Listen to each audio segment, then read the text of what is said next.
Okie doke. So new ALB Lifejacket, and they are brand firing new. You will find that all the Velcro is really rather stiff and things are exactly as they were kind of meant to be.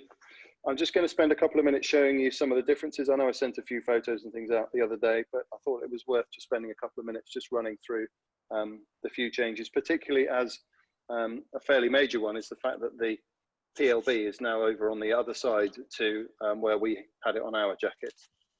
What you'll find with these pockets, particularly because the Velcro is brand new, is they're a lot harder to open than the old ones. There's a lot more Velcro on them, so the Velcro runs right the way up and around. So it does stick down both sides, so things will stay in that pocket a lot better than they did before. This little yellow tag, I think, actually might be designed to fold down like that and then stick onto the Velcro. So when you pull it out, potentially, it comes out with it.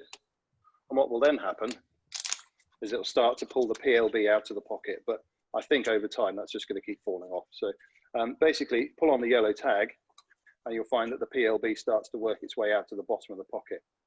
The pocket's a lot deeper than it was on the old one. So the PLB is a bit more buried in there around that one. It needs to really go in with the string uppermost. So you've got that as well as a bit of an aid to getting it out. So pop it in behind the yellow tab, push it in so it disappears out of sight. The yellow thing disappears in as well. Make sure the string's inside. And then when you want it out, it's just a question of pulling on there and out it slides. Quite neat, really. Velcro down both sides, Velcro on the end. It gives you a nice secure pocket. Don't forget though, that if you're accessing that, the jacket was going to have inflated. So this will be on the outside of the now inflated bladders around the jacket, that kind of thing. So the pockets on the side now have Velcro rather than zips. We're getting a lot of failures of those zips. So you've got check cards in there, Cascade check cards in there. And some of them, because we're running out of torches, have got a torch in this side in the Velcro pocket, but not all of them. And then you've got your flare in there as well. And again, it's a much better stowage. The flare sits in there much nicer. You won't get it creeping around, working its way out of the pocket. The other change that you've got is on the lifeline. So the lifeline now is external to the jacket rather than being stowed inside.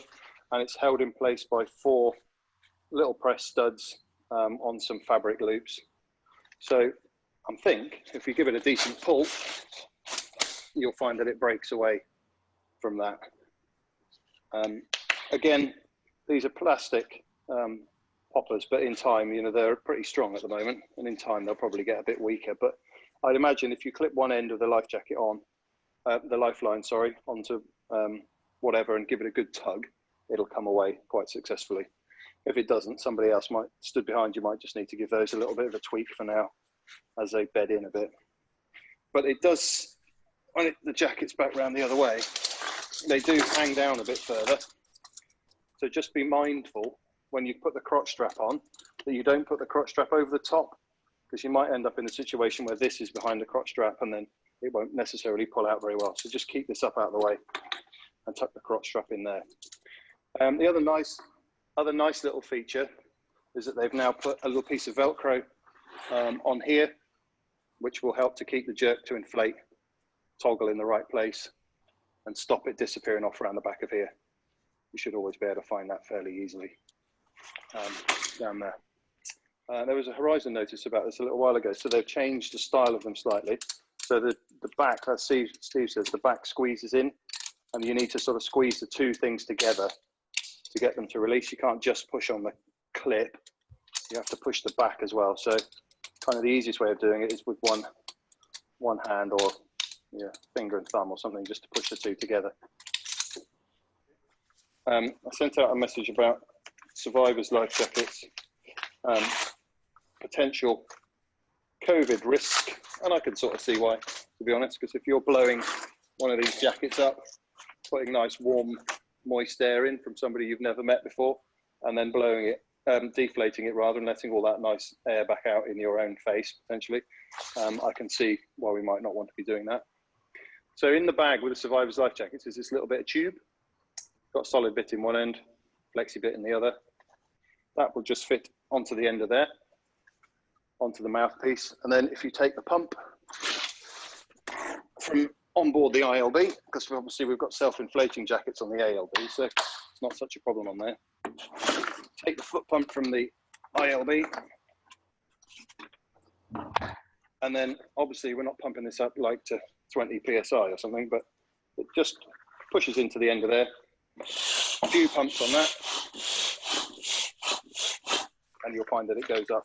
It's not too vicious at all. It goes up quite happily. Get some air in it, but obviously you want somebody's head in there before you start pumping it up, really.